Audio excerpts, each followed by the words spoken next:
In a world with entirely too many shows about cars, this is another pointless automotive podcast. Hello, Chadwick and dear listeners. How are you? Only one of you, the multitudes of you, can actually respond right now. Hello, solo respondent. How are you? Doing good, man. And I think I speak for all our listeners. Happy to be back listening to the podcast. It's a weekly highlight of my life to listen to you guys. Love Yes, your content. exactly. Thank you. Who knows? There might be a listener or two out there that have their own pod. You know what I don't have, and it makes me sad. I don't have any Blue Mountains. I have Oh, a blackberry mango knockoff Lacroix, okay. Remy Lacroix, and I Like, don't wow. know the Polar. I've not had this one yet. I Oh, just cracked it. I haven't Polaire. had a sit. Let me see. Let's live reaction. Yeah. He's sipping it. Oh, he's really indulging himself with that sip, guys. Ooh, The deep sip. Big yeah. sip It energy. tastes like exactly.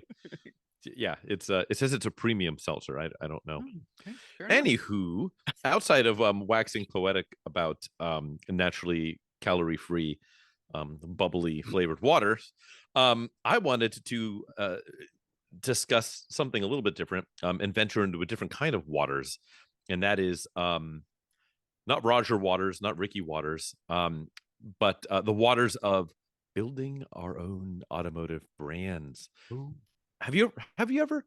I think anyone who's ever, I don't know, had our level of car idiocracy has considered, boy, if I were king for a day and I Ah. can make my own OEM and be the OEM, Mm. what would I make? And of course, when I played that game when I was 8, sitting in the back seat of a car and sketching into a notepad or something, it was a very different thing than what I would sketch out today.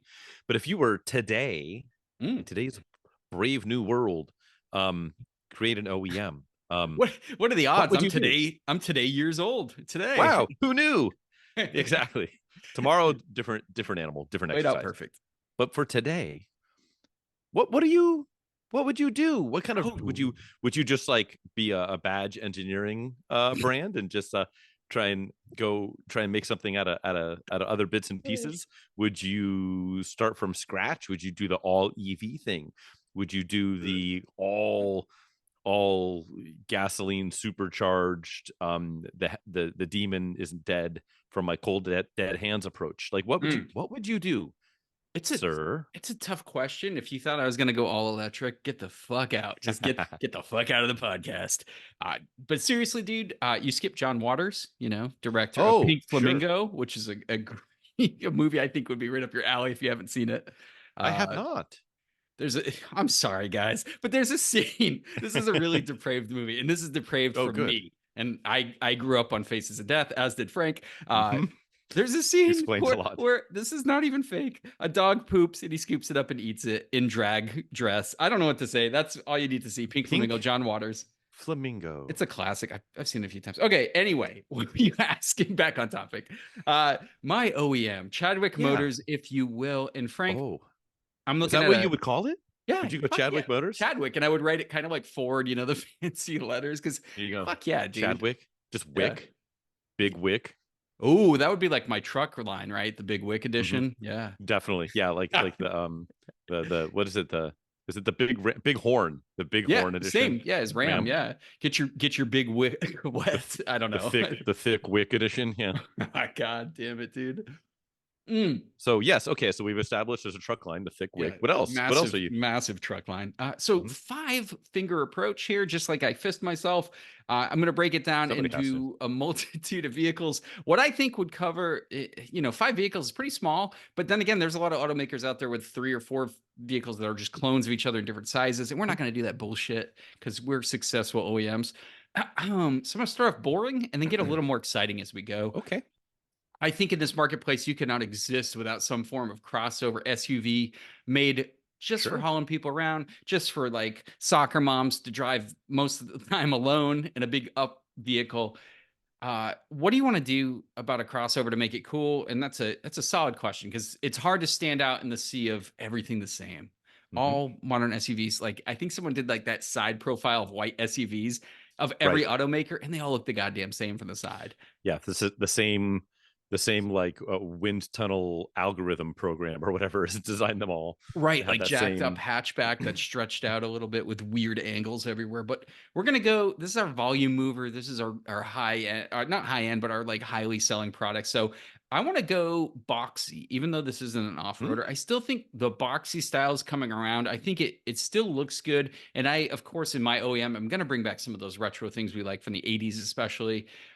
I do want it to be bold, near luxury. I don't want to try to compete with Lexus. I think that's a dead game to try to get into Sure. that. The RX will just eat your breakfast and, send you home with a black eye. So I'm thinking dollar store Lexus RX. Yes. So it's gonna have the same kind of just kind of same mold, but not that fancy. I'm thinking two-wheel drive, so this will get your high volume. And I thought about a successful business. I'm not just dreaming on this one. So two-wheel drive, You and me both. four-cylinder turbo, right? Like that'll be your big seller. And then of course you can get an all-wheel drive with a twin turbo V6 option, like a more powerful, Sure. like competent road cruiser. And that's all I really have to say about that. That thing's just gonna sell. If you come to market and you find a way to like maybe have some cool styling worked in, or maybe like a really good infotainment, which is the selling point of modern crossovers, right? Who's got the better infotainment? And it's sad we've come to Hmm. that. Anyway, fuck that. I had to do it. Had to almost But legally. to keep the lights on. Now, our real fun projects, our skunk works are going to handle these kind of things. A real sports car, Frank, and I'm talking sports car in the sense the purest, the pure of the pure, the cream of the Ooh. crop rises to the top. Rises to the top. Genuine two-seater convertible. And I know that is Miata's marketplace, and no one Hmm. fucks with Miata successfully. Except for There's the been wick. yeah, the Little Wick edition. Hmm. This segment, like honestly, there is no competition, right? So we're going up against the Miata, which is very challenging. We got to keep it real. It's got to be rear-wheel drive. Got to have a six-speed manual. These are things you can't skip, except for Miata. As opposed to the Miata, we're going to go turbocharging because we Okay. do not have a two-seater convertible turbocharged car. I mean, the Fiata for a little while, That was but the that last thing, one, right? yeah, it wasn't Well, that great. I mean, Multi-air. Z4, Come again? Z4, Uh, yeah, but a little or soft to be a little soft of a technically sports car. don't they use don't they make an SL43 now, which has the turbocharged four cylinder out of like the GLA, Oh, that's right. That's but an right. But this is SL, gonna and it's like this will be more sporty though. So it's gonna come in sure, a smaller, lot. lighter. Yeah, curb weight's gonna be far below that. Um, and beside and really the only like turbo sports like car other than the I don't know if you can call um the Fiata a real sports car. That thing was kind of slow. What it should have been. It could have been I a lot mean, faster. it could have been. It was like That it was a 1.4 different multi-air. so many airs. Dude, no. It's I the don't Abarth know. engine, yeah. Yeah, I'd love to play with one. I don't have any seat time in one, but that was what 160 horse. Yeah, it was barely bigger than the like horsepower than the NA Miata at the time, and then the Miata now has Yeah, gone to 184. So it like 181, 84 or I 81. think it's I up don't there. know. It's in Something. that ballpark. I think they actually increased it a little bit with the latest model. Yeah. But 04, 05 Mazda Speed were turbo convertibles. Those were legit sports cars. I had an '05, great car. But this is what we need. We need a Miata with more horsepower. And I'm thinking this is a 250 horsepower, 2-liter, four-cylinder turbo. Very easy to make that happen today. In the world of Hmm. 2-liter turbos, 250 is very attainable. That would also, if we do keep that, we keep that weight low, that thing's gonna very much outperform a Miata, right? Sure. Like in pure acceleration. And I'm going for a vintage vibe, of course. So I'm going more like Austin Healey, like MG midget looks, Okay. but but still kind of modern, but really So nicer. like a retro throwback type of deal. Exactly, but with really good handling dynamics, a great six-speed manual, and that, like I said, 250 horsepower would be insane in a car that weighs like 2,300 pounds. Sure. That would be a legit sports car. I don't know how Yeah. that's not being made. I think it's not being made simply because Miata. no. Like Mm. I think if you look, I think Miata's the only player left, but I don't think do they even sell 20,000 units a year? Like it's not a high Uh, volume car, which is a no, shame No, more than that because they hit 1 million before the 30th anniversary came out. Yeah, but I think that was like heavily front weighted. I want to look up Mm. 2023 Miata production numbers. Probably more than Okay, I'm 20. I'd guessing say more than 20. no. I'm So gonna the say over like under. let's say 75. I'm going high. Okay, let me. This is according to Motor One. Let me see if I can corroborate this elsewhere. Globally, yeah, right. 75. Or are you just doing US? Whatever facts I can find here. Um, okay, globally in 2020. So this list on Wikipedia goes to Oh god. 2020. So we'll go 2020, and everyone knows Wikipedia is air fucking tight. It's gonna be like 55, 60 for 2020. Well, dude, also COVID year, but let's go with it. So 2020, according to this, in the United States, 8,800 were sold. Total global production was 27,000. That was 8,800 in US, 520 in Canada, 793 in Mexico, and 4,800 in Europe.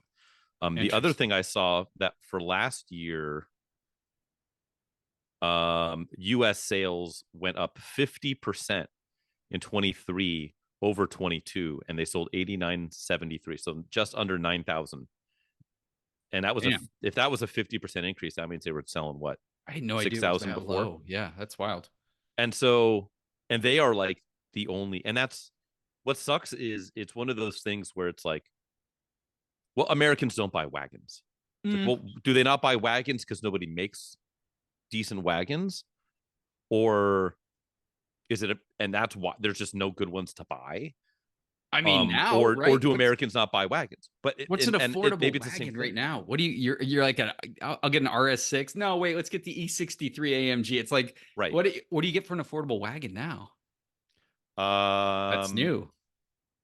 Maybe Outback. I mean, it's wagon, but it's SUV. It's some there's some Yeah. gray area there. Yeah. Can you get an A4 wagon anymore? I don't think they make Avants anymore, do they?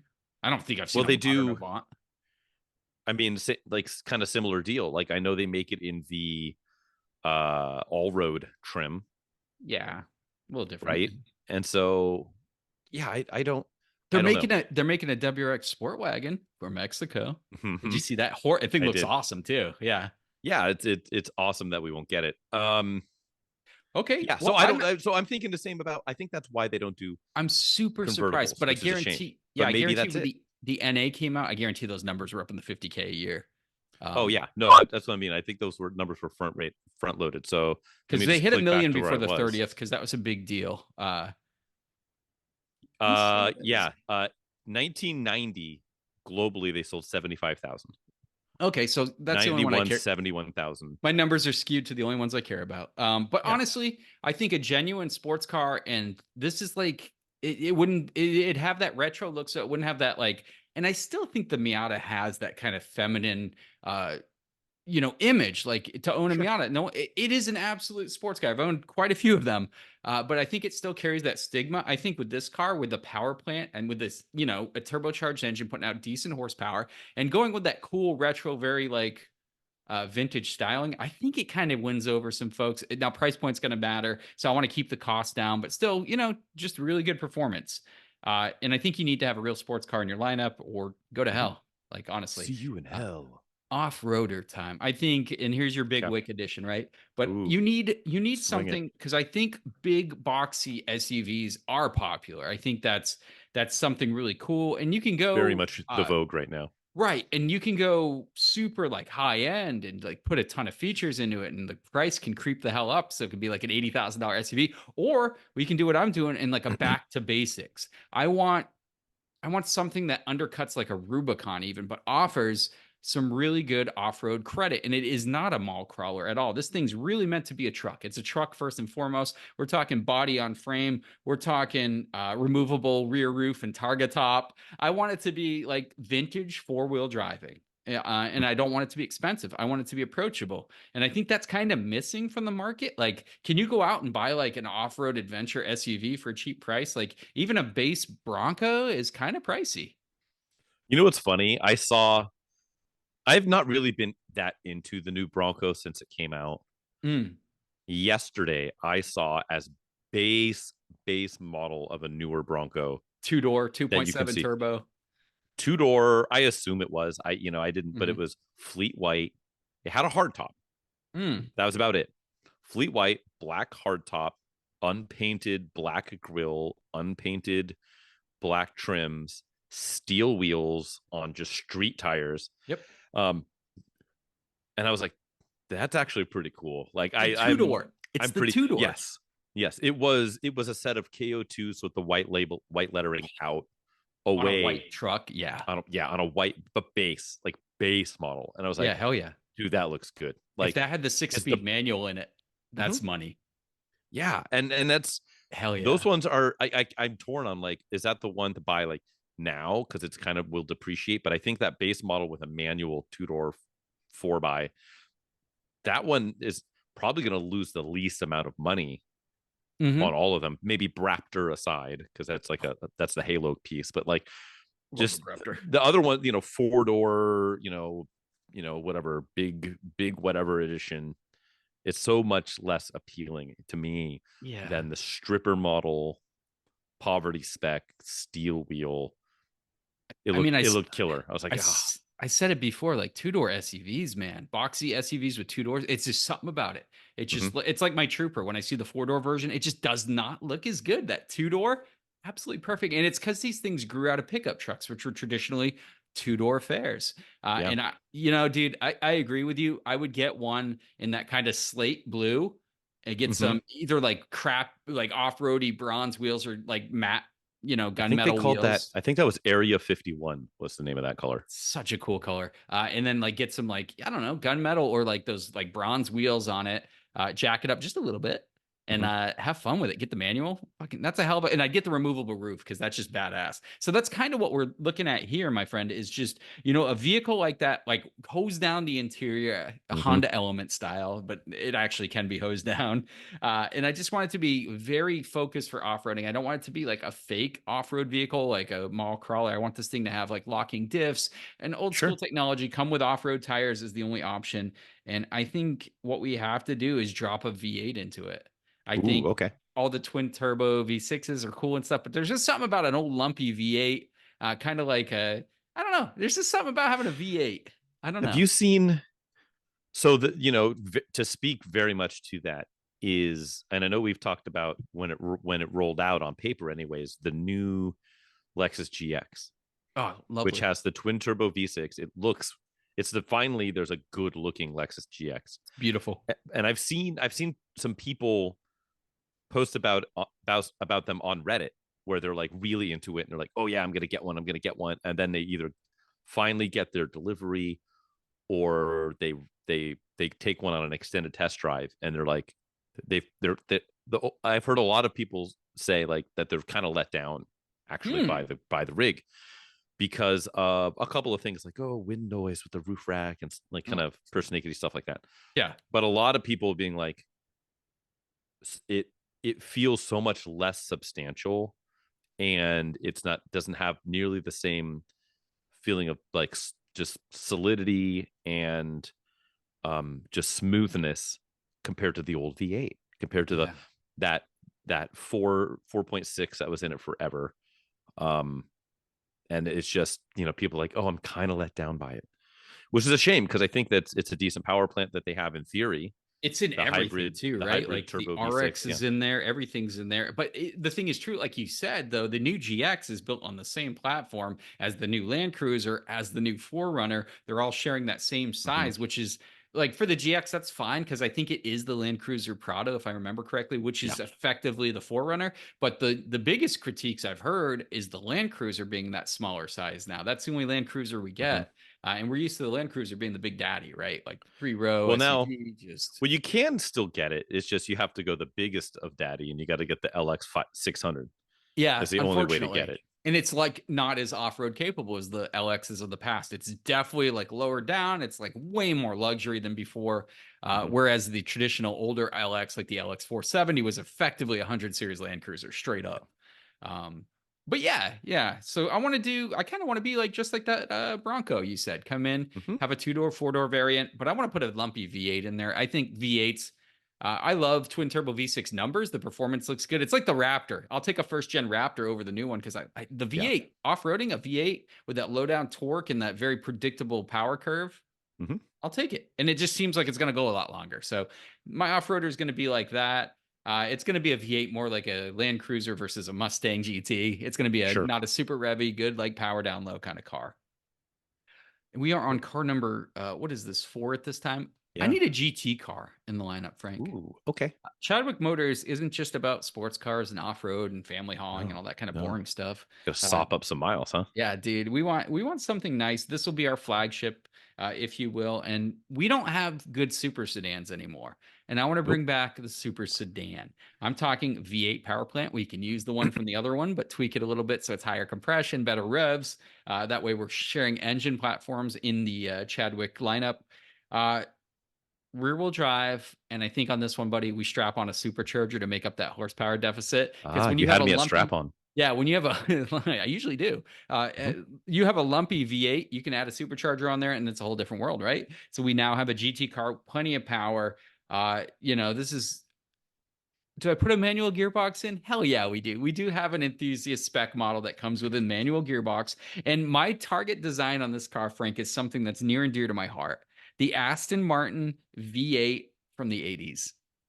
That Ooh, muscly kind of look. So as you can see, my lineup is going to have a very distinct muscular boxy look. I think that would translate so awesome to like a super that's a good looking sedan. car. Yeah, I mean it Yeah, was because even that had a very kind of Mustangy muscle car tone to it then. it did, but it Not had as that not touch as of much as the class. earlier ones. Like it was an evolution from like the James Bondy like V8 one from the 70s into the early 80s, and then that later one. Yeah, what a cool thing. I think it's just gorgeous. And I think we stretch that into a sedan. And I think in sedan form, it would look very good. So kind of, muscly but sleek, down low, big Hmm. power, like Gobs, V8 supercharged power, rear wheel drive. Throw a metallic, a manual transmission on top of that. I'm thinking dark metallic green exterior with a caramel leather interior Nice. and just a really good exhaust note. No more BS, no hybrid power plant, no electric. This thing's just gonna be amazing. That's my GT car, dude. I mean, I'm into it. sounds awesome to me. I think And so. then end it all up, one of my favorite car types, archetypes, if you will, the hut hatch, my Ha friend. ha ha. We need a hut hatch in this lineup. And you know me, this is going to be our entry level car. Because, yeah, the crossover is cool. But if you're a young buyer, you're not always looking for a crossover. You're like a single dude trying to score on Tinder, get into college, maybe Definitely. got your first job. You want something fun. Smoke Uh, some fools on Grinder. Absolutely. Dude, absolutely. Yeah. No, in the back of your hut hatch. Uh, Exactly. we have a pedestrian version of the car. You can get it with an auto, a regular 2-liter naturally aspirated engine. That'll be one that we just sell. It looks cool. It's cool. You always got to have that, right? Yeah, It's you like got to have your volume play. yeah, you can't have a GR Corolla only, right? So we have a hot hatch variant, of Hey, course, where we hey, I will say though, Subaru has only the WRX. There's no regular Impreza anymore. it's so different. But 2-liter turbo in the hot hatch version, Hmm. which is an easy engine to make. 2 and 4 door variants. I kind of like how you can get a coupe or a 4-door hatch for functionality. We're Sure. gonna put the same gearbox in from like our sports car, our manual, because that's a similar power plant. It's actually the same power plant. You're just getting in a Hmm. hot hatch. So we're saving money there, cross-platforming. But I just think a nice little 2-liter turbo, front wheel drive, hot hatch just does it, dude. And we keep the prices low. It's kind of like the Focus ST, but it's going to look good. So I want to have like the traditional, more like an earlier Golf GTI look where they were kind of more squared off, Sure. that kind of like flat rear, a nice angular spoiler, and just some fender flares that are like rigid, kind of like the early WX ones, is how I'm envisioning this. Hmm. We need something like that. And I think that would sell well if you're selling that thing for like low to mid 20s right now. Hmm. I think you can get something good. I think you could. What's interesting about that and about all of your brand, the Chadwick Motors image, Mm. it's all very like 80s retro futuristic styling, Hmm. which I am into, and it's very much, as I said earlier, it's in vogue right now. Yeah. with, Yeah. at least especially on the SUV side. I mean, a little bit less on some of the other stuff. I mean, there's like the Hyundai Vision, the Envision 74, which is like their thing that they claim they're going to make 100 of or 500 of or whatever. Let's see it. Um, but then like the new Santa Fe is that's really boxy thing, and you've got the new Land Cruiser and even the Bronco to a certain extent, and the Mhm. GX, and there's a lot of that going around, which I'm in for. Yeah. I'm always afraid of a little bit with stuff like that, of like how will it age, Mm.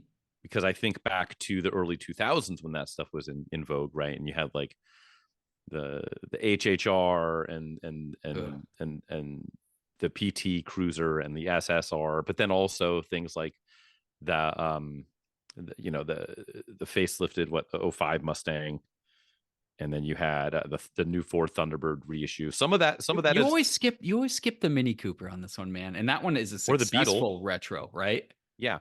And you know what? I mean, to be fair, a lot of those have actually, I think, and a lot of stuff does this, where Mhm. it'll be very cool when it rolls out, and then you get 5, 10, 15 years down the road, and it becomes very, it's aged very quickly. Yes. And then you get another 10 years beyond that, another 15 years beyond that, and stuff like, oh, okay, it actually has kind of come back up and it looks good now. Like a very clean turbo new Beetle actually looks kind of good. Absolutely. Um, SSR, I'm not there yet, but PT you know, Cruiser, same. Yeah. yeah, Ironically, yes, but no. yeah. But that Mustang, right? You have a nice So clean good. '06 GT. It actually looks okay. It, Yeah, you with the know, don't fog look at the lights interior. integrated, the fog lights behind the grill. Yeah, some good wheels. Yeah, 100%. Maybe Those not look without real the good. pony package with the little ponies prancing around the bottoms of the doors, Oh, God bless. um, but yeah. So what's interesting is, first off, I believe I approve Hmm. of your manufacturer. We'll see how the first ones roll off the assembly line. We'll have to look at like build quality and stuff, and Yeah, we'll have to panel. make some judgment calls. Fuck your panel gaps. We got boost, dude. We got boost in a lot of these. But Tell you yeah, what though, just I would not care if it was like $25,000 and you're able to like that's cut off a it, back road. man. I'm not trying to compete with the near luxury brands because that's a fool's game, man. That A barrier of entry Buick. is way too high. I want stuff that like the everyday person can have and have something that's stylistic and still like cool. And there's a variety out of 5 cars. That's quite a breadth of variety, dude. And you know what? There's a lot. You and I hash over a lot of the same grounds if I go back over my notes, although Mm. we approach it a little bit differently. Um, so first off, I don't have, I wrote shithouse motors as a placeholder Brilliant. for my we'll see. It's a working title. Okay. Um, but very similar. So I have my, you know, a notes for the overall brand is I would want to be a volume brand. Mm. And I realize that's more difficult because you don't just snap your fingers and ramp up huge production. But that said, you know, Tesla has found a way to do it. I mean, they are pumping out Model 3s and Model Ys. Um, in California, which is not a place that's traditionally easy to ramp up a manufacturing business, especially in auto when you have to do stuff like paint things and stuff that the state of California and CARB and VOC emissions and stuff doesn't like people to do. So it's possible. But I would want to, what I don't love about the new thing, like anytime there's this new brand and they have this new product and it's going to be this whatever, you end up with like Lucid or Rivian, and like they immediately, it's like $100,000 to get your dick Oh, in the door. right. And Right. which I understand why they do it. It's a lot easier to sell fewer very expensive cars when you've got a bottlenecked production system, and everything that comes along with it, and you're trying to appease investors. But from a consumer standpoint, I don't like that. Yeah. I would not want in shithouse motors. I don't want any of these cars to be Be a north of completely 60 misleading grand. name, wouldn't it? Like, yeah, like everything needs to be under 60 grand fully optioned. Like I would want it to be between that 25 and 50, 55, 60 mark for every single item that you can purchase. Um, because it sucks that like you can't, the average new car is like almost 50 grand now, which is, Yeah, it's like 48 and change. It was the yeah, last tower. It's fucking bonkers, it's dude. average. Yeah. And Oof. so it's, which sucks. It makes it very hard to defend like people buying new cars now. Like I just Yeah. you can't like whatever, which then drives up used cars, which is what I like to buy, and I don't want that. Mhm. I want to buy cheap used cars. So, um, under 60 grand, I want everything to be interesting to drive, like worth driving, interesting to drive. Yet, and hear me out, not EV. Good. Everything will be hybridized, all hybrids. But I think, again, hear me out. I think there are ways that you can have cool, fun shit that is also a hybrid. Okay. I'm with you. So you think of a Lexus GS 450h. Mm, great car. Oh, Great car, hybrid powertrain, pretty fun for what it is, very right? fast for what it is. And Yeah. fast, right? I'm worried. I'm worried less about outright speed and 0 to 60 numbers and stuff.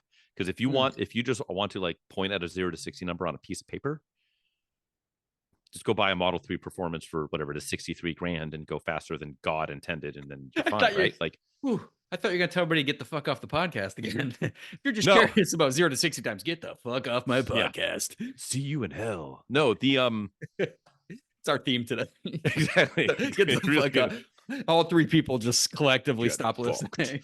But no, I just for like and maybe this is me getting older and more misguided, but like Every week, man, you're getting older. every week, it's I've yet to go the other Science. way. But fucking magnets, how do they Benjamin work? Button. But like, so I think there is a way to have an interest, something that's interesting to drive, and is also a hybrid powertrain, right? Mm. And by that I mean, so for instance, I too have on my little 5 model list here, and it's really more like almost 7 because there's some halvesies here, and I'll get into that.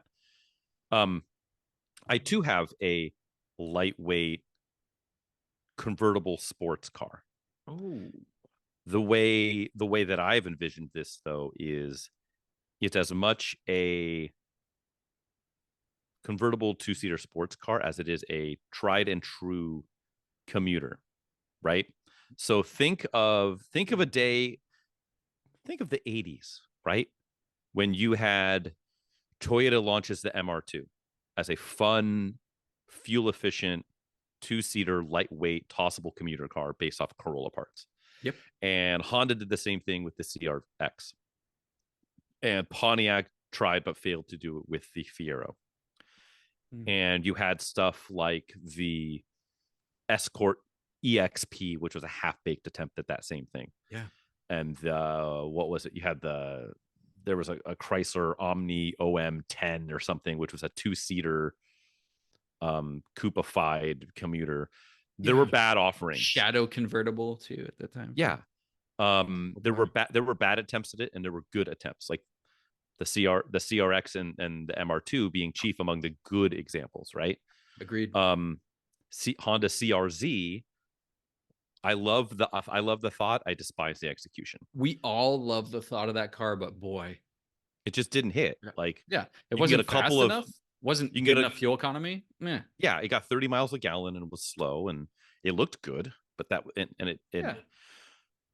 I think we've come further now with hybrid stuff, hybrid Mhm. technology, where you can capture, I think you can finally have your cake and eat it too when it comes to a lightweight sports car. So the way I would envision it is like your CRZ. I don't know, that uses the old Honda IMA setup, which was the Yeah. integrated motor assist, which Insight. Yeah. was yeah, same with the Insight, same with that Civic hybrid that I had.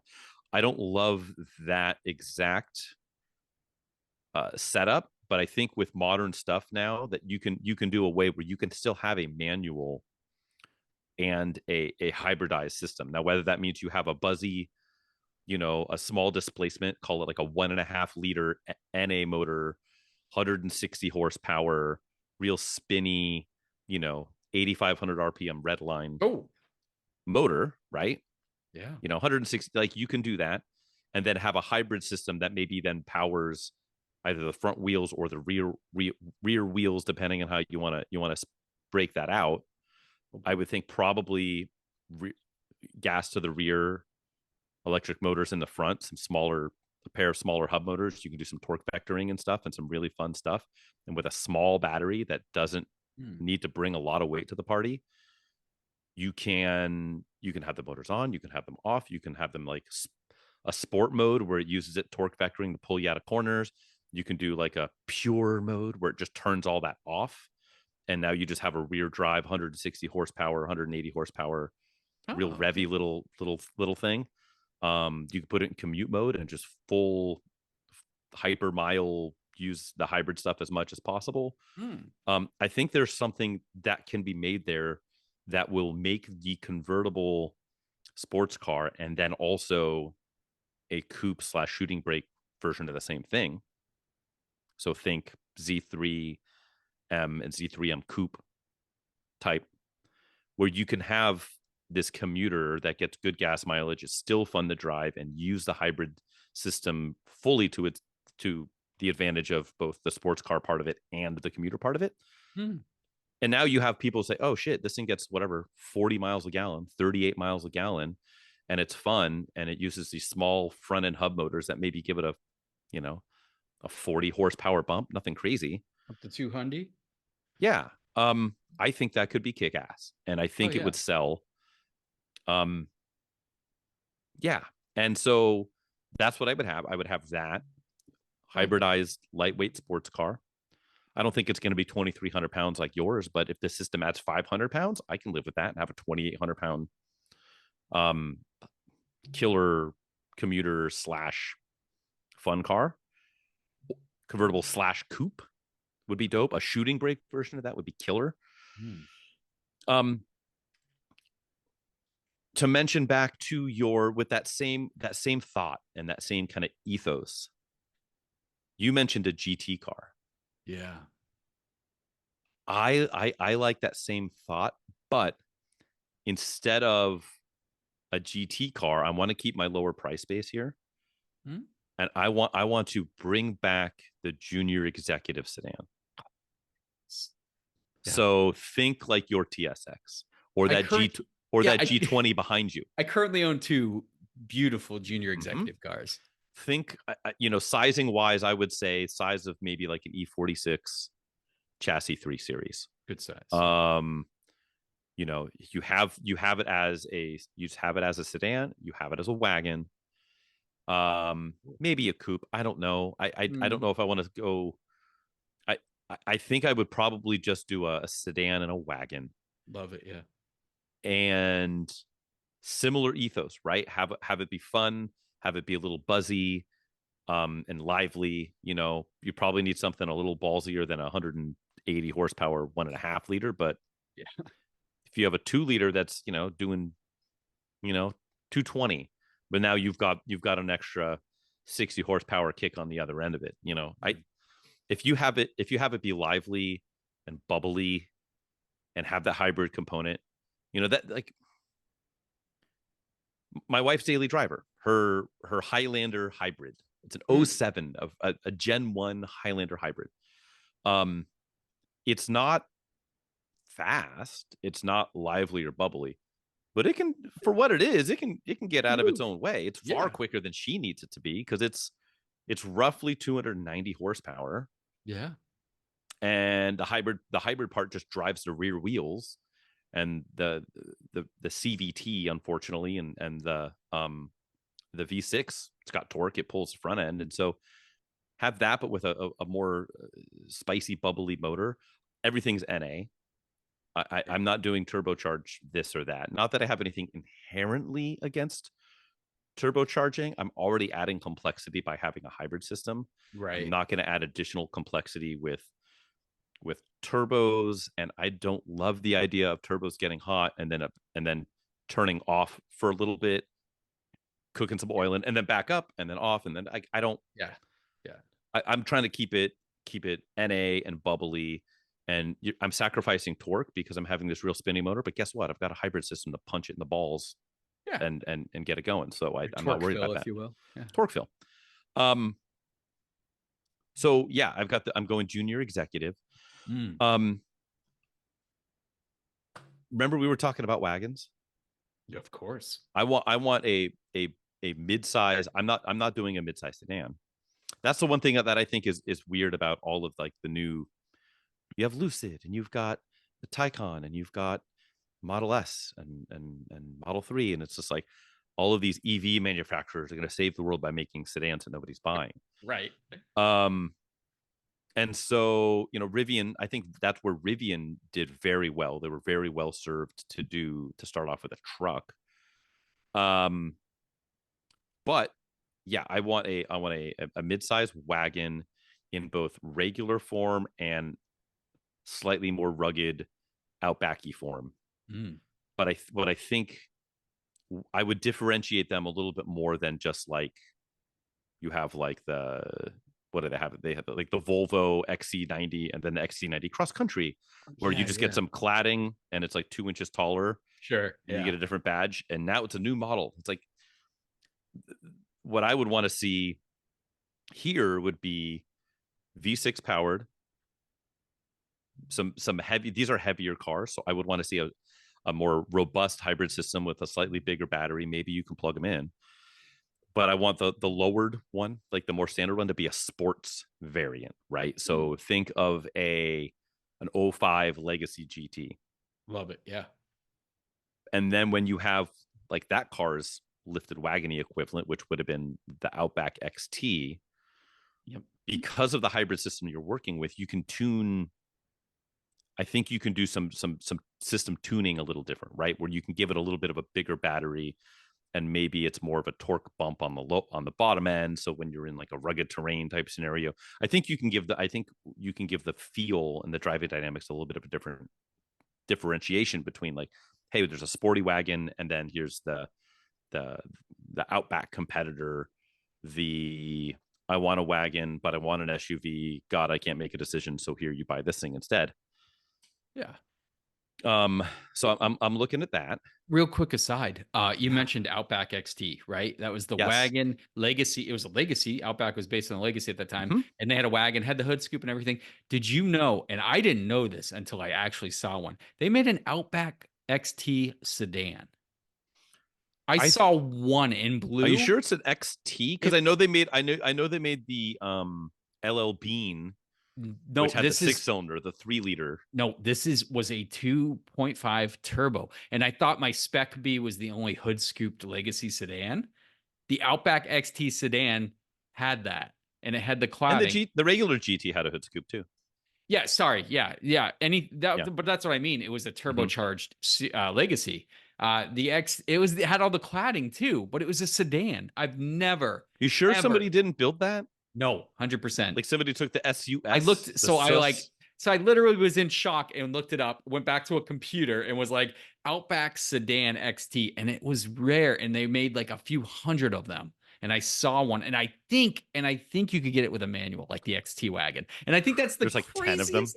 Yeah, it was just so I like literally stopped. And it's when I had my Spec B, and I'm like, how is this real? Like, how do I not know about this? But small I aside, yeah, they I made an no, that's XT not a small side. sedan. That's a huge It's development. fucking great. I saw one in my whole life just parked there in blue, and it was like that blue that the Legacies ran, but it had the Mm-hmm. cladding. So that was the first thing that made me weirded out. And then I walked around and saw the hood scoop, and I'm like, this is bizarro world. This thing doesn't exist. Oh, True story. that's Yeah, see, that's something. that's what I want in my Yeah, good life. luck. Good luck tracking down the other two of those that were ever made. Right, the one Um, with a manual. Yes, so cool. very cool. Well, I'm Sorry, definitely just no, reminded it's me. great. Um, Oh, I do want to not poach your idea because I had it already penned out here. It was actually the first thing I put down on here. A little bit of a different angle though. So you mentioned rugged SUV, mm-hmm. right? More bare bones. 100%. I'm in the same boat as you, except I am going to do some platform sharing here. Oh, Not yeah. with a competitor, not with Chadwick Motors, certainly not. Although who knows? It depends. If you've got some good suppliers, maybe we'll share some shit. But um, the first part of this is I want to build a true body on frame hybrid compact truck. I want a Yeah, we talk I about this want a lot. yeah, I want a 95 and a half to 2003, 2004 uh Tacoma-esque Ooh. sized truck. Body on frame, two-wheel drive variant for fleet stuff, right? Single cab, long bed, fleet hybrid, just gets 38, whatever, 42 miles a gallon, just absolute kick ass little courier that can just do municipal stuff and be a parts runner for the local auto parts store, and just absolutely do all of the stuff that people want to do with a Maverick, but it's got a bigger bed and it's a regular cab and it's cheap and it's simple. Little whatever, 2.5 liter 4 cylinder. We talk about it all the time, man. There are It just no it small needs to trucks. exist. I literally was talking to a guy at work that's desperately trying to find a clean Mazda hard body pickup, which I Mm-hmm. think are infinitely cool. Wait, Because the Mazda. So wait, so like a Mazda B series or I'm like a so Nissan sorry. hardbody? Nissan hard body, which Yeah, is like the same size love it. formatting of a B 2200. Like Mm-hmm. those small trucks don't exist anymore. And if you can find a clean one of those, I think those are the two to gun for, the Mazda and the Nissan, because the Toyotas are way too They're pricey. unobtainable. Yeah, Yeah. the So Toyotas are. They're. I love them. They're the better product, but they're not that much better to right. where they're like 2x the price. Yep. But tracking down a good hard body would be awesome. But we were talking about that. It's like even a brand new Tacoma base model, it's still like double the size of a Nissan hard What's body. the smallest? I mean, the Maverick, but it's not body on frame. It's a Not four really. Yeah. door. It's like a 5-seater only. It's got I think a 5.5 foot bed that flips out to being Yeah. 6.5 ish if you with the bed extender stuff. Um, I'm okay with that being a product based off of this. If you want to have the 4 door truck, fine. But Mm. I am really thirsty for 2-wheel drive fleet truck hybrid that just absolutely brings all the boys to the yard, and the yard boys to your yard, because it would absolutely be a contractor landscaper special.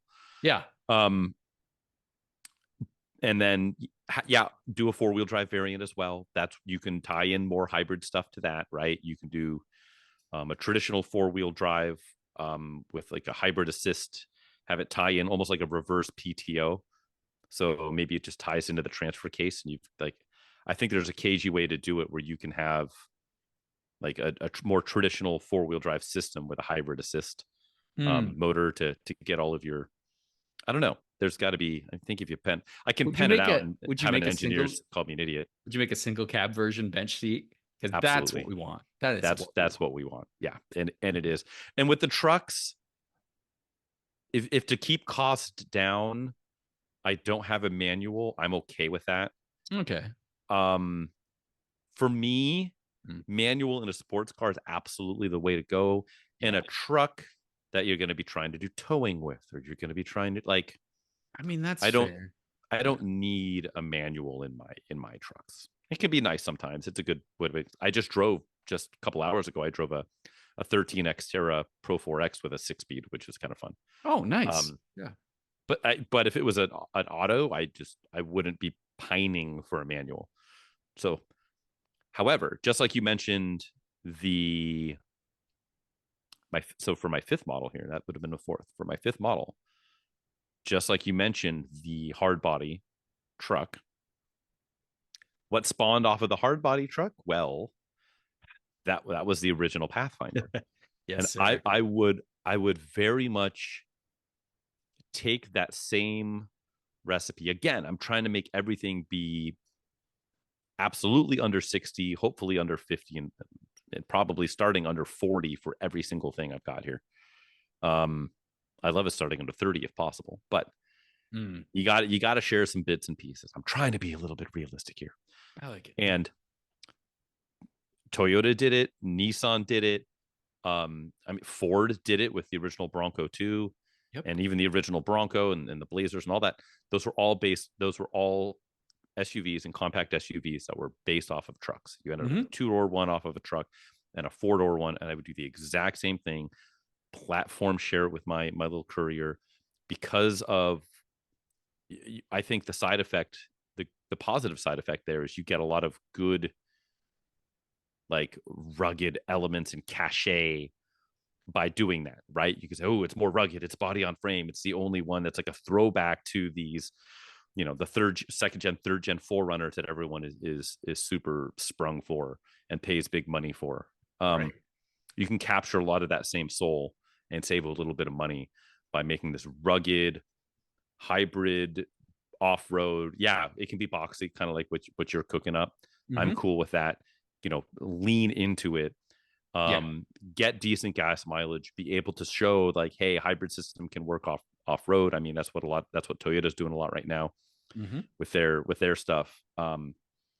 Be able to have that big battery with a built-in inverter to plug in all your camping shit for a long time and Yeah. run it off of that. I think there's ways that you can do that, and so that would be a keynote part of my lineup, would be that rugged shithouse motors SUV, and that's it. That's what I'm looking at. I'm all hybrided out. Like I've it. got a compact truck. I've got an SUV built off of that. I've got a family truckster wagon in sports and lifted variants. I've got the junior executive special, and then I've got a fun little tossable commuter friendly convertible / shooting brake. Shithouse motors. Let's get it done.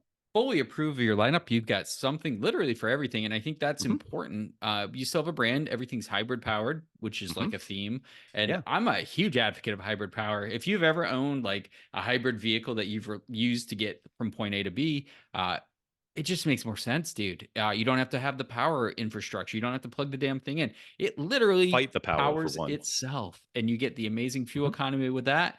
Especially if it's like an Atkinson cycle plug Yep. for There you like the go. Toyota stuff. I mean, they're just phenomenal in stop and go traffic. They get better fuel economy. There's like so many pros, and I like the diversity you have in your lineup. I fully approve it, dude. Especially executive sedans, which is like a class of vehicle that really doesn't exist anymore. Right? Like now are you stepping up? Like even a junior level BMW is still pretty pricey. And then everything else is kind of like economy car compared to that. So there's not that executive sedans kind of were near luxury. They filled that gap.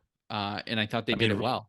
you have, right. What do you have now? You've got the new Integra.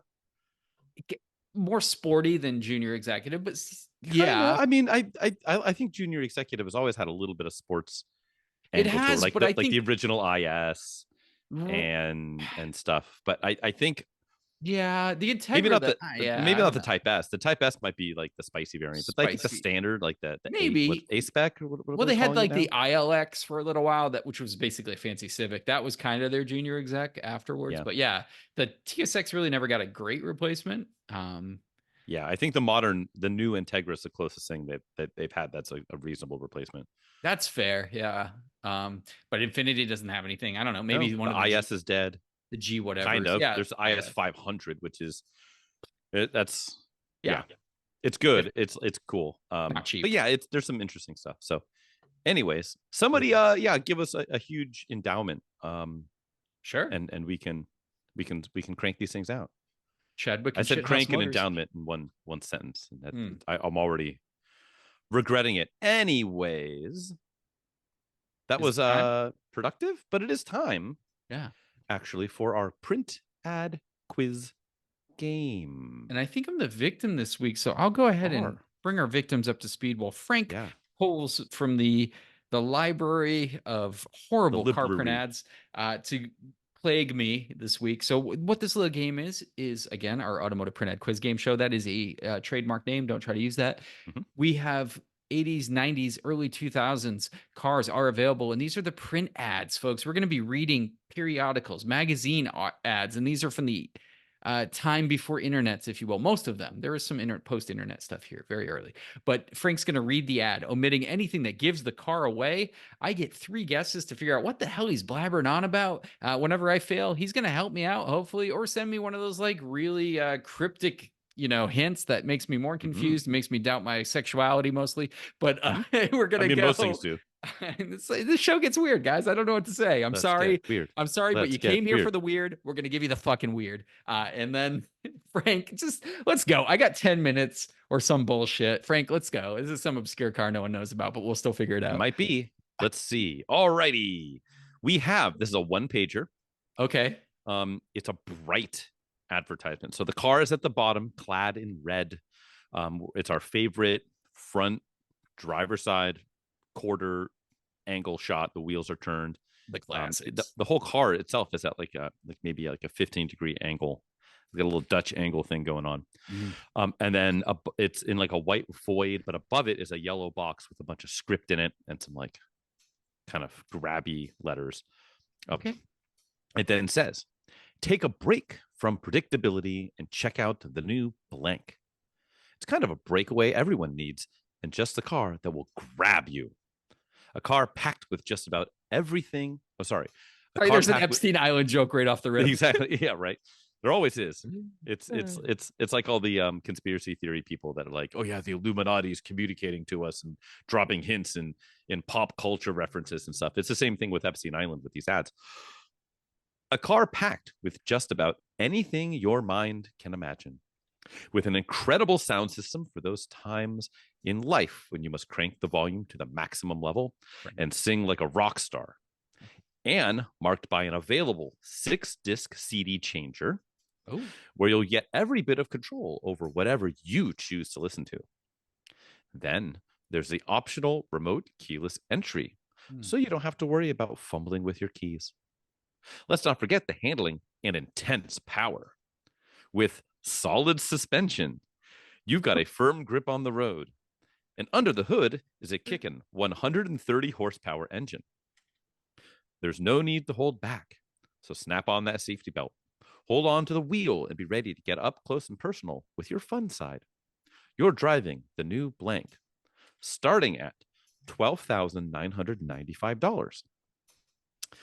Then there's a couple of little things. There's like a little hopefully details. There's a little well, not a whole lot. There's a little box, like a boom box in the corner, animated. It's a standard audio system with premium speakers. And then there's one with some jangling keys, and it says optional remote keyless entry. And then there's like a cartoon arm doing like curls with a bulging bicep, and it says powerful 130 horsepower engine. Then at the bottom, it says there's a couple little tidbits in the fine print. It says take an interactive trip on highway blank. Then it has a colon and a URL, www.blank.com. It then also shows blank MSRP as shown, $14,920, which includes the PEP 327A and Sport Appearance packages. That's what gets you to that just almost $15,000 MSRP for our car. Incredibly light on details. Put 10 minutes on the clock, sir. We're going. Try to get at it. So 130 horsepower, no talk of displacement. Unfortunately, no talk of displacement. Anything about the engine. Solid suspension. I don't know what the fuck that means. Is that like a solid axle front and rear vehicle? Are we talking about? Might be. Not with a 6-disc CD player. We're not. So 6-disc. It could be. I keyless entry. So we're talking. I will give you that. I think solid suspension. I'm going to look it up while you're ruminating here. I think it might have a solid beam axle in the rear. Okay. That is believable, but I doubt there's a solid front axle. This is a late 90s at the earliest, because we're talking keyless. Could be midnight. No, 6-disc. That's got to be, I think we're in the late 90s, early 2000s. 130 horsepower. That is not a number that stands out. I thought like a Isuzu Impulse, because that 1.6 makes 130. I don't know what else makes 130. That's a tricky number. Nothing's really jumping out. Don't forget, I gave you a URL. Did you? Well, I blanked out the URL, but it said you can find out more at the highway, www.blank.com. I think it's early 2000s. I think we're talking like 01, 02 here, which lines up with keyless entry and 6-disc. 130 horsepower. There's really no other details to give this car away. No front wheel drive, no rear wheel drive, no all wheel drive, no door count, no hatchback, no coupe, no sedan.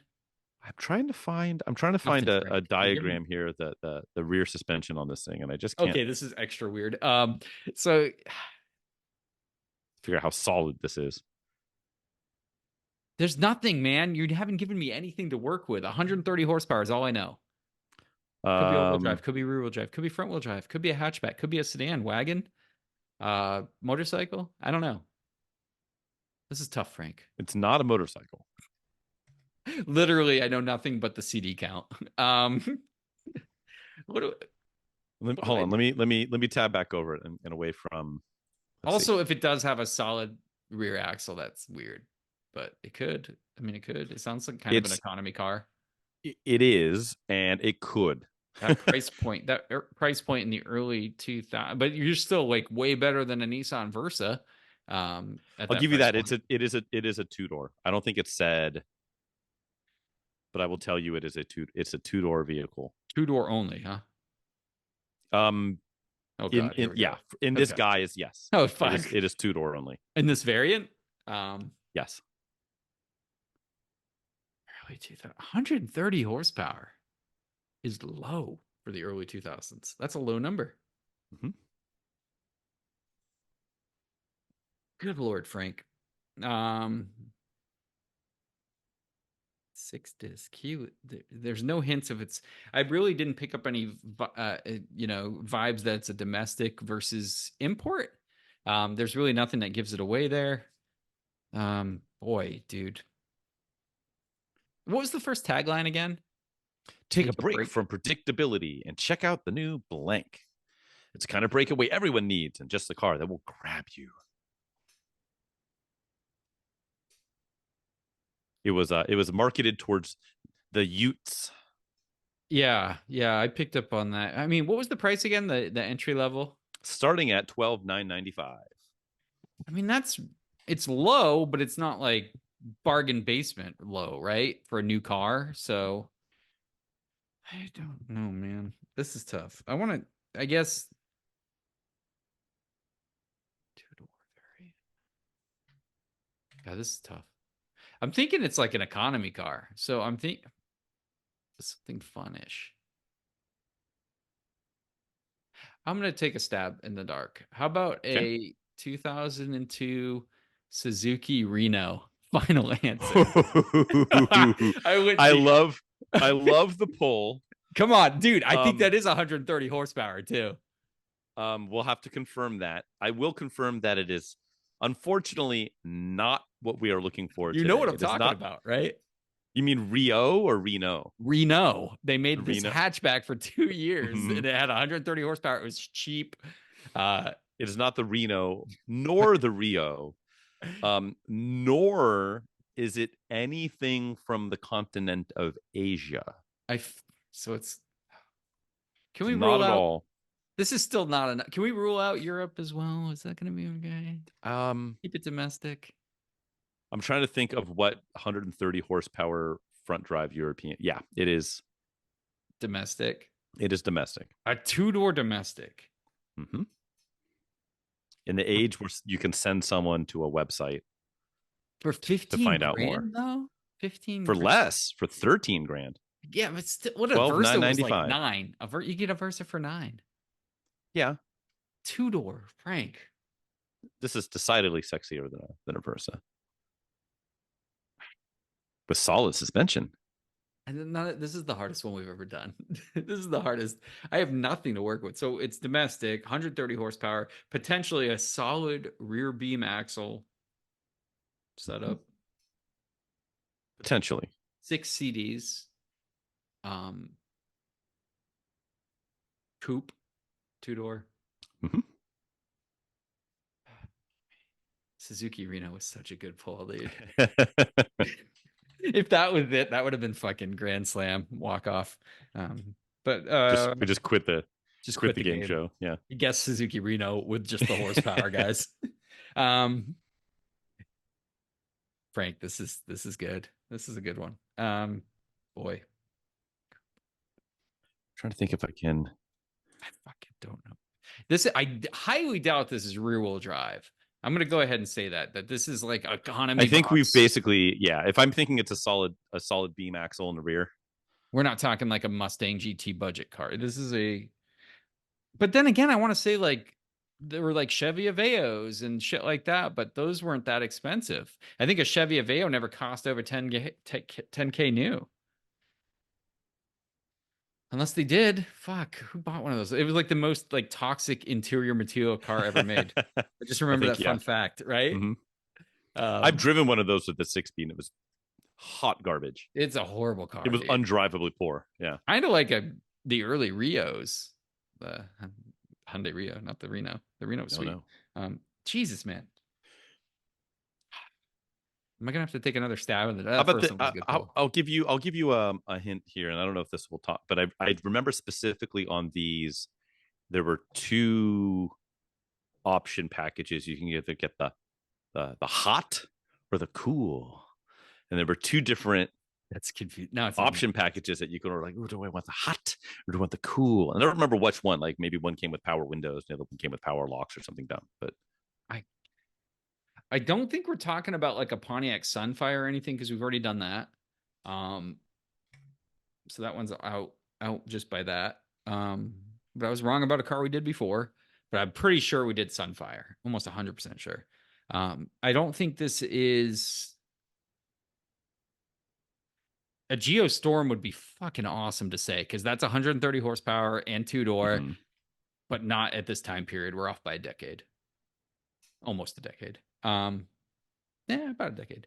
130 front wheel drive economy box, 13K. Could be had in a manual. You said that? Yes, I know it can. It the ad didn't say that, but I know that it could be had in that. Can't. And Ooh, I only might. in a. Oh, you know what? I found an even more ridiculous ad for the same thing. And it mentions the cool. God, this ad is. I should have read this one has even less stuff, but I can add to it. So we're gonna stack ads here, and We need we've it. never We done this need it. before. This is tough. Blank, cool just got cooler.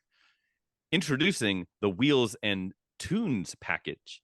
There's a new blank Wheels and Tunes package hitting the streets that'll make owning a blank even cooler. Available, the new blank Cool series only. This new package includes 14-inch 5-spoke aluminum wheels, AM FM 14? stereo, AM FM stereo set, stereo, AM FM stereo That's cassette tape player, hmm. floor mats, rear decklet spoiler, Okay, this is color actually keyed body side molding, that sounds like an 80s car. blank wheels and package, MSRP only $450. Order using option code 53V. New wheels and tunes package for cool summer days and hot summer nights. And then it shows like a bunch of kids splashing each other with buckets as they wash their one of these. And it's only a coupe.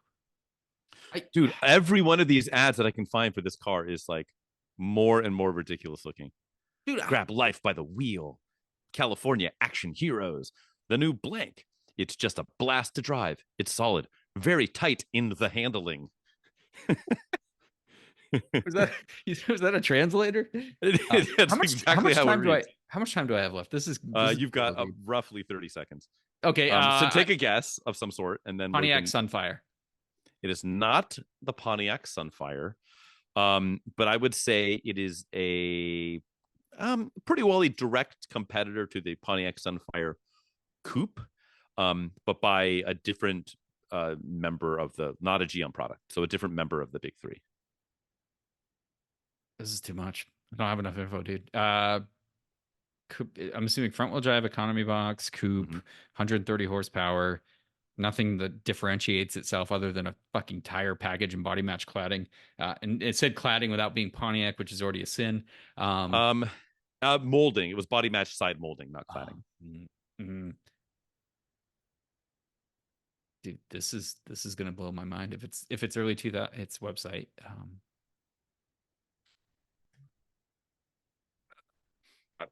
I'll give you one. I'll give you one final One parting hint shot. without giving Okay. it away. We had a lot of banter. We did have a lot of banter.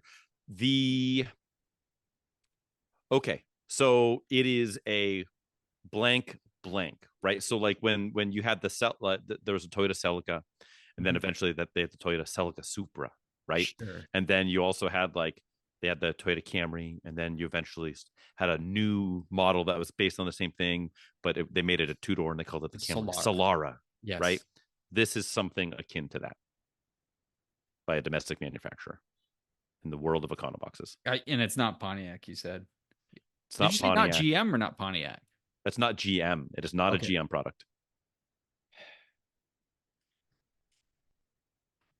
Is this the Ford Escort ZX2? Final answer? It is the Ford Escort ZX2. Fuck, dude. And also hard pull. How did Yes. dude, Let me send you Frank, the ad, and then I will there's send you no the other ad. information. It was spicy. That But was you a have to see these ads. that So was a nine and a I half. clicked one for you to look at. I'm I gonna think the say, other one is more ridiculous, but dude, 9.5 out of 10. Not gonna yeah. lie. That was No, based on it's information. 130 is like there's a lot that makes 130. Also, can you Google Suzuki Reno right now so you know what I'm fucking talking about? Oh, I already did I saw actually one when at you were Best looking. Yeah. Buy with modifications because it was like the early 2000s. So it was like Pimp My Ride. And it was like all pimped out and everything at Best Buy. I thought that was the coolest thing. Yeah. Oh, what a great ad. What a Which one? great ad. The first one? Yeah. Click on the second one, the one where that because I was talking about the cool package, and then they also had a hot package. Oh, yeah. Way Dude, better ad. look at that ad though. There's even less specs on that. It's just These an ad for the package. these looked awesome, but They were good. I mean, they were bad, but they were drum brakes good. in the back too. There was a lot. Didn't they make? I think they made like a. There was like a like not an SVT, but there was some sort of like They made it variant where it was like spicier. Yeah, they did. It's super it had, rare.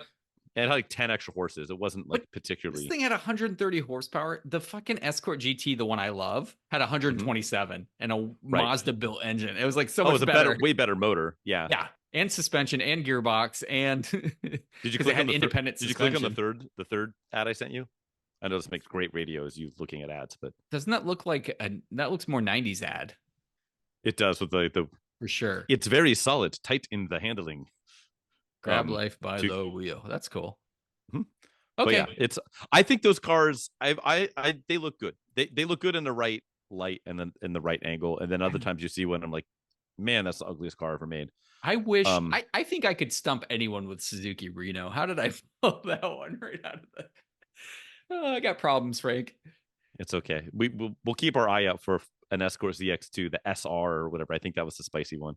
Oh yeah, yeah, Um, yeah. Because you can find the ZX2s everywhere. They're just not as good as those old Escort GTs, but I think it's a cool looking car. I think they look neat. I wish they had like actual, disc brakes in the rear. But dude, that was incredible. Thank you for yes. that experience. That really That was no one of those ones information. where it's just like I want to do this car Yeah, and I can't yeah. find that was the most like info filled ad that I can find, and it's a cool ad, but it still doesn't have a lot of info to go on. So Words that don't carry weight. well, you know what's tough though is once you once ads got to roughly 2000, right? That one particular was I think 1999, Yeah, 98, tech 99. specs gone. Yeah, you Once you hit just 2000. Yep. it's really hard to find anything, and I blame specifically blame Apple and Volkswagen Mm. because like they were pioneering that like less is more, and you know Ah, what, the Dodge Neon had a hand in that too with the hi, and that was it. perfect ad though. Oh, that's Perfect what I ad. mean. The ads were great. Same with like the Das Auto and the Turbonium, like all that ads of that era on in print. Porsche would do ones where it was just really light on specs. Um, and yeah, it kind of changed the way those ads were put together, and it really hasn't come back, which is a shame. It's a shame. All right. I Speaking of need a coming back, celebration. I need a celebration after that, Frank. It's that was a hard one. That was a hard one. Thank you for bestowing that upon me. I think mhm. I'm the only one in the world that could get that car. So we got there. Time to celebrate with some Yes, PCP, some sir. hard drug abuse, also known as Yes, Project Car Progress. And have you made any progress, Frank? I guess we should do an abbreviated version because we are running yeah, we're long. getting So along is in the junk. wow. Mine. Here's what I did. I got, as I said earlier today in a work meeting, which is probably not where you should use this terminology, but darn it, I did and I'm going to you hear. I got cucked by the sky. Um, Oh no. I did. So I scrambled. I had this on Saturday this past weekend, right? So we suddenly all of us apparently we're getting like attacked by the sun, and so we get some like dope aurora borealis action. And Yeah. I didn't know anything about it until I woke up on like Saturday morning, and everyone was like, "Oh my god, like I saw this crazy stuff," and I was like, "Wait, where was I? How come nobody told me this was a thing?" I only like take pictures professionally. I should probably get a picture of this event that happens once every 40 years. Yeah. Didn't know. So okay, Saturday rolled around, and halfway through the day, I'm like, dude, if I'm gonna be selling my little green 924 sooner than later, I want to do some photos of it. And how sick would it be to just drive out to where there's no light pollution and do some dope photos under the aurora freaking borealis of that car? Super dope. So I put the little I had that dumb little box that I had to install the EGR counter that Oh, was God, yeah. making that I had to do. So I swapped that into it. Everything worked great. The horrible noises coming out of my speedometer setup where the speedo cable are gone. Everything's happy. I drive out. I pull up a map and I'm like, where can I avoid light pollution? I know. I'll go north of Calistoga, like 2 hours north from me. I Mm. drive up there, no light, tons of stars. I get up there, no aurora. I sit out there for like half an hour, nothing. I can see every star ever. I'm just in like some rural road in the middle of nowhere in like wineries. No one, beautiful starscape, nothing. Fine, whatever. I come back home. The next day, I see people posting up like, "Oh my god!" Like a mile from my house that they saw the freaking aurora. Yeah. Like sons of bitches. So no, I got sky cooked. Yeah, it was bad, but it forced my hand. I was able to fix that one bit, that one piece. Sweet. And yeah, so yeah, God had other plans for me in the sky. How about you? Yeah, the Northern Lights is pretty standard fare back home. And I saw a lot of the local people. I saw a lot of, I want to say, like edited photos Sure, to bring out the colors. Let's be sure. honest. But yeah, it sounded cool. I didn't make it there either. But my PCP is on this G20 behind me. Uh, Ooh. there is some clear coat issue, standard issue on a 30-year-old Nissan. Mm-hmm. It doesn't. I don't think the car's horrible, Frank. I'll be honest. The body's in fantastic shape. Uh, but it's seen better days. So cut, polish, kind of minimize those, shine up the rest of the car. I think that's a good way to make a kind of clear coat attacked car look better. So overall, the car is looking pretty damn sharp from 10 feet out. It looks absolutely fantastic, right? And then you get in, it has the standard, like, kind of clear coat given up a little bit Yeah. around the exterior, but to me, it looks good enough, but that takes so much time cutting and polishing an Mm-hmm. entire car. And I've said it before, if you're really taking your time and like being aware not to eat through 30-year-old black paint and also not like chip off even more of the clear coat or just make it look like shit, you got to be careful. You got to really measure it, go at a good pace. But putting wax on it tonight, the car is looking absolutely great. I'm pretty happy. Again, this is not a showstopper. This is not a car I'm going to fully restore like my over 40, 50-hour builds. But this is going to be a one owner 180K It's example cool. in original They're cool. condition. Like you said, go find another one. I think it's a great starting point for someone that wants to have one of these. And I can't think of a better example. It's in amazing shape. I can't wait to show it to you when we image it. Yes. Hell yeah. But yeah, a little more work, just like Nice beautification junior stuff. executive car. Yeah, absolutely. And it drives so well. AC works. I mean, it's Oh man. everything you'd want, right? In an all original one owner car. But I really love it. It's coming together really well. And I just got to do a couple of more touch up. I did some maintenance, on it as well. I think did I talk about maintenance last time? I don't think I did. I don't So I don't think you did, but we'll cover that next time. one But yeah, I just day. want to talk just like the effort that goes into bringing back paint. It's so much work. It's so much work, dude. Um, Yeah. but that's it. I'll let me just close this thing out because we were just babbling at this Pop, point. pop, pop, pop, pop. Guys, thank you so much for joining us on Thanks. another episode of Another Pointless Automotive Podcast, APA Podcast. Thanks for listening and you can listen and share with your friends. You can listen to us on Yes. Spotify. You can listen to us on Don't hide the your kids. Don't Debunk. hide your wife. Yeah, Yeah. the Just tell Debunk everyone. Google podcast platform. But anything out there, you can listen to us and please leave us ratings, reviews, feedback. Our Instagram page, which Frank says is nearly abandoned, is fully abandoned at this point. But just jump on there, criticize us, Yeah. critique the Grill lack of us, junk roast in our us. pants, Mm-hmm. whatever you want to do. Please do Yeah. that. We appreciate it. YouTube as well. We do put a video episode out every week. So check that out. Please do. Frank, where can the good folks follow your personal endeavors? Ooh, they shouldn't. But should they Mm. choose to make poor life choices, I can be digitally stalked, mostly on Instagram, a little bit on the YouTubes, definitely in the club, and that's going to be at the Photographer's Garage and all of the things. We are at APA Podcast on those same things. How about you, Mr. Wick? Yeah, Big Wick auto Motors. obsessive garage, guys. So rescues, restorations, reviews. I haven't put any content on my YouTube channel for like a month. That's how life goes. But there's a lot of good historical documentation you can There dig through. is. Check it out, folks. Get And I caught would up. appreciate that. But again, thanks from the bottom of our hearts and the top of our farts for joining us. We love you and stay safe. Take care of each other, and we'll see you on the next one.